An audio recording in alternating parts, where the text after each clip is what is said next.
Don't forget to like or subscribe, I greatly appreciate it. Your support means more great mock reviews in the future.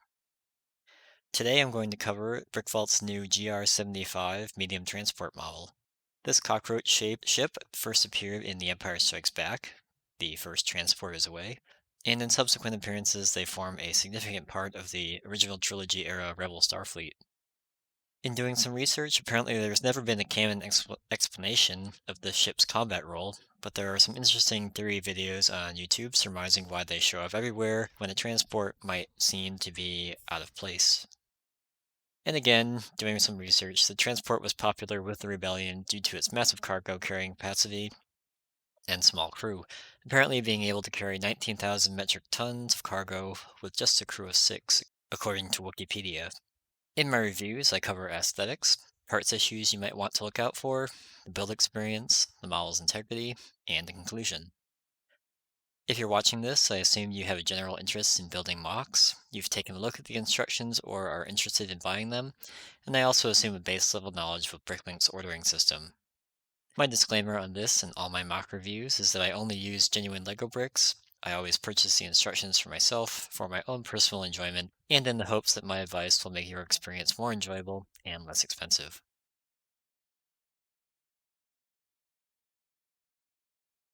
I think this model does a great job capturing a very tricky shape.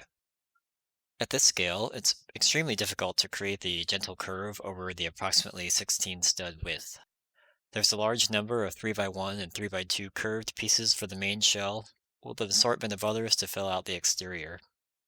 The outer shell sections, both the dorsal and the ventral, have a few off-white elements scattered throughout it to give it the rebel feel, and the small control tower protrudes near the back of the ship above the 4 dorsal engines, while the 3 main engines on the underside have some nice greeblings surrounding them. The 2 underside sections, while shaped similarly, have pleasantly different builds and vary slightly in color and configuration. There's some simple but effective snot construction to make the jagged edge running along the middle of the ship on either side.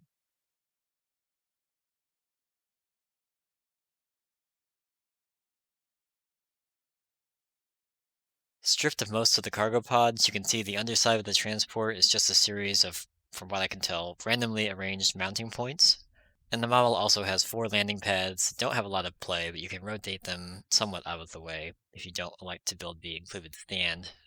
And if you use the landing gear, the model sits nicely on flat surfaces. The cargo bay definitely looks best filled out with a assortment of cargo pods, constructed with 1x1 cheese wedges and 1x2 plates. I have a lot of these sitting idle, so I use some builder's license to make my own. And in keeping with the Rebel spirit, I think any random assortment of colors will look great. Pretty much any opportunity to work unusual colors into a Star Wars model strikes a chord with me, and in an upcoming review, I've got another great example of that. There are a few gaps in the front here that might be fillable with some modified plate with door rail pieces, but overall the various sections line up extremely well.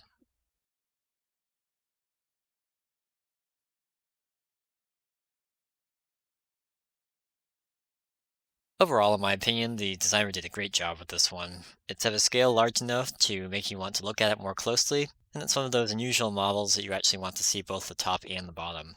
For that purpose, the included stand is simple but effective, and I definitely recommend building it. And this was another one that I was skeptical at first about keeping, but I think I'm definitely going to save it.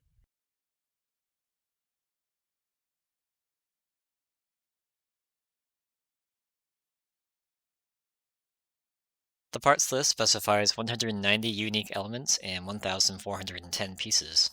Included in the parts list are 90 cheese slopes, part number 54200, and 45 1x2 plates, part number 3023, in various colors to create the cargo pods.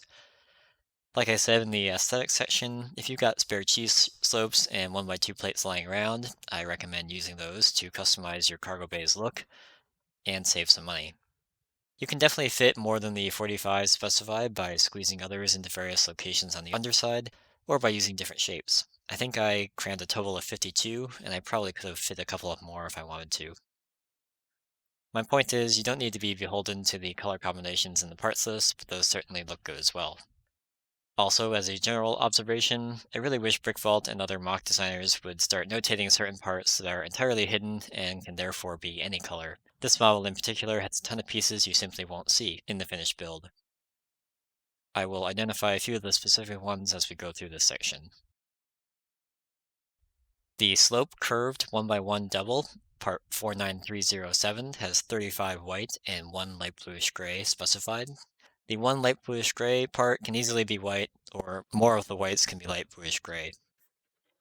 Similarly, a small percentage of the white slope curves 2x1, part 11477, of which there are 22 specified. The slope curved 2x2, part 15068, 27 specified. Slope curved 3x1, part 50950, 12 specified. And the slope curved 3x2, 24309, 23 specified. Could be light bluish gray, maybe 10%. And of course, any of the 3x2 curved slopes can be substituted with 2 of the 3x1 curved slopes. Tan versus dark tan, you can see I substituted a dark tan, part 11477, for the one that is specified as light tan. Generally works, and tan slopes used sparingly would also look good. I do think the ship looks best if it's mostly white, so I wouldn't go too far. The 24 bar 1L with clip mechanical claw, part 48729B, in dark bluish gray, are completely hidden and can be any color. These are used to hold the bars that the side assemblies clip into. 53 of the 55 dark bluish gray brick modified 1x1 headlights, part 4070, are completely hidden and can be any color. The 6 hinge brick 1x2 base, part 3937, in dark bluish gray are hidden and can be any color. Same goes for the 4 hinge brick 1x2 top plates, part 3938, and the 2 hinge brick 2x2 top plates, part 6134. The minifigure utensil screwdriver, part 11402A, in flat silver goes right here, and it doesn't have to be a screwdriver. You can see here I used a ski pole, part 90450, since I have one on hand, but any of the longer tools like wrenches would work here, or even a nozzle piece. 4 hose rigid 3mm 10L, part 75C10, in flat silver are specified. For one thing, they definitely do not need to be flat silver. Hoses also tend to be a little expensive, so you could also buy longer lengths and cut them. Or you can substitute 6L bars with stop rings, part 63965, plus 4L bars, 30374. I tried both the hose method and the combination of the 6L with stop ring plus 4L. The hoses are definitely more convenient and easier to attach to, but the bar method works, and I think these parts are more common. Since my first choice is pretty much always to use my existing inventory, and I didn't have to buy any hoses using the 6L plus 4L substitution, be aware you do have some minor rearrangement of the clips to make this work. The 14 dark bluish gray plate modified 1x2 rounded with 2 open studs are completely hidden and can be any color.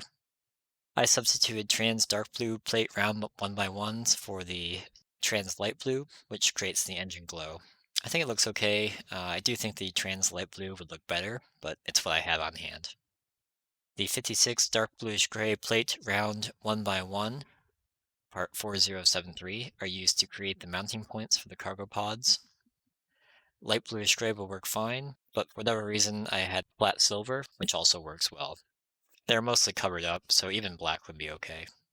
4 of the 30 dark bluish gray plate round 1x1 with open stud, part 85861, are used for the landing gear, but the other 26 are completely hidden and can be any color.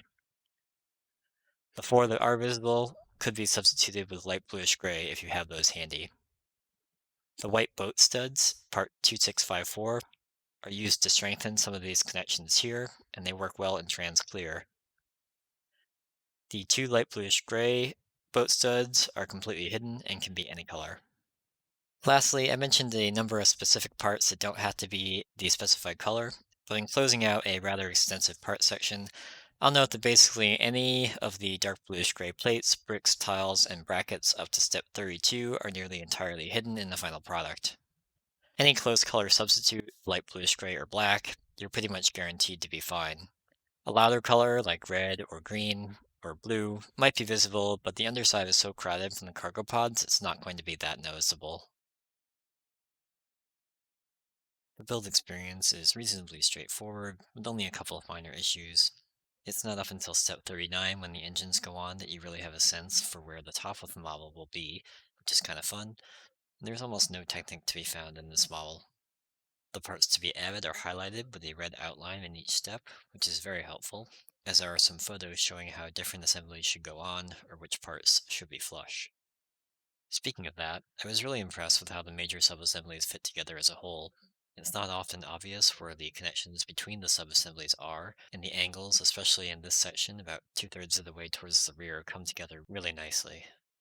I did find some minor specific issues that I thought could have been improved. I thought the assembly in step 21 wasn't shown at the optimal angle, and it's difficult to tell exactly how to connect it unless you refer to step 60 to see a better angle. In step 37, it could be clearer that the clips are staggered, as the 1x2 vent tiles cover up the orientation. And the assembly attached with clips in step 80 is rather actually very difficult to get into place without removing some of the plates towards the rear of the ship first, so you can slide it in. Overall, the instructions are excellent, and my build took me about 3 hours total. This is a solid model without too many weak points that aren't immediately obvious. The bridge is understandably fragile, as are some of the clipped-on side sections and the greebling, but the backbone of the ship is a super solid block composed of alternating plates, so there's not much flex in the overall structure. I think the most difficult part is picking it up because your hands naturally move towards the sides, but unfortunately those are also the weakest sections of the build. And occasionally little bits of the greebling or a cargo pod will fall off. As far as swooshability, it's somewhat difficult to get a good grip to swoosh it, just because of the model's shape and the way it's balanced. It's too heavy to comfortably lift from just the rear, and if you grip it anywhere forward, you risk bumping the most delicate parts. And for that reason, I think the stand is pretty great. It's really simple and doesn't add much cost, and it's also very stable, but it also gives you a safe thing to grab onto when you want to pick up the model and turn it around. So as far as model integrity goes, I think it's about what you'd expect from something with this shape in this scale. You don't need to worry about casual handling, and generally, if a part falls off, it's pretty obvious where to put it back on. It's definitely not the case that the entire model could just fall apart in your hands.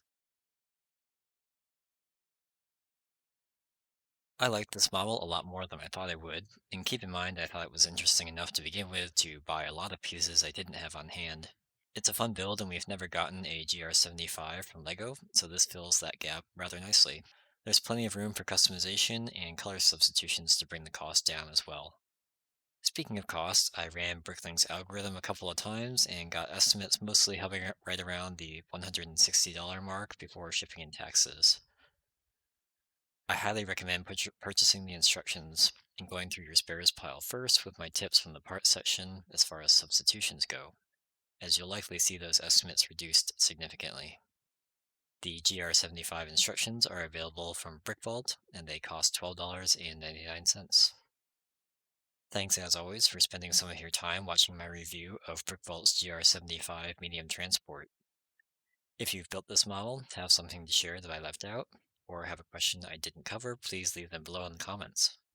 Also, please consider liking the video, subscribing to my channel, checking out any of my other videos, or following me on Instagram.